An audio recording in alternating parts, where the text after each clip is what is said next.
ವೀಕ್ಷಕರೇ, ನಟ rocking star Yash ಅವರು ತಾನು ತಂಗಿದ್ದ ಹೋಟೆಲಿನಿಂದ ಹೊರಬರ್ತಿರುವಾಗ ಹೋಟೆಲಿನ ಸಿಬ್ಬಂದಿ ಮತ್ತು ವಾಚ್ಮ್ಯಾನ್ಗೆ ಹಣವನ್ನು ನೀಡ್ತಿರುವಂತಹ ಆ ಒಂದು ವಿಡಿಯೋ ಸಾಮಾಜಿಕ ತಾಣಗಳಲ್ಲಿ ವೈರಲ್ ಆಗ್ತಿದ್ದು, ಈ ಒಂದು ವಿಡಿಯೋದಲ್ಲಿ ಸಹ ನಟ ರಾಕಿಂಗ್ ಸ್ಟಾರ್ ಯಶ್ ಅವರು ಹೋಟೆಲಿನ ಸಿಬ್ಬಂದಿಗಳಿಗೆ ಹಣ ನೀಡಿ ಮಾನವೀಯತೆ ಮೆರೆದಿರುವಂತಹ ಆ ಒಂದು ದೃಶ್ಯಗಳನ್ನ ನೋಡಬಹುದಾಗಿದೆ. ವೀಕ್ಷಕರೇ, ಅಷ್ಟಕ್ಕೂ ಹೋಟೆಲಿನಿಂದ ಹೊರಬರ್ತಿರುವಾಗ ವಾಚ್ಮ್ಯಾನ್ ಒಬ್ಬರು ನಟ ಯಶ್ ಬಳಿ ಮಗುವಿನ ಚಿಕಿತ್ಸೆಗಾಗಿ ಹಣ ಸಹಾಯ ಕೇಳಿದ್ದು, ನಟ ರಾಕಿಂಗ್ ಸ್ಟಾರ್ ಯಶ್ ಅವರು ಹಿಂದೆ ಮುಂದೆ ನೋಡದೆ ತಮ್ಮಲ್ಲಿದ್ದಂತಹ ಹಣವನ್ನ ನೀಡಿದ್ದಾರೆ.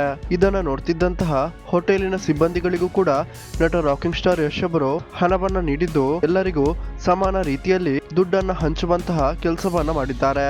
ವೀಕ್ಷಕರೇ, ನಿಜವಾಗ್ಲೂ ಹೇಳೋದಾದ್ರೆ ನಟ ರಾಕಿಂಗ್ ಸ್ಟಾರ್ ಯಶ್ ಅವರಿಗೆ ಈ ಒಂದು ಹಣ ಏನಂದ್ರೆ ಏನು ಕೂಡ ಅಲ್ಲ.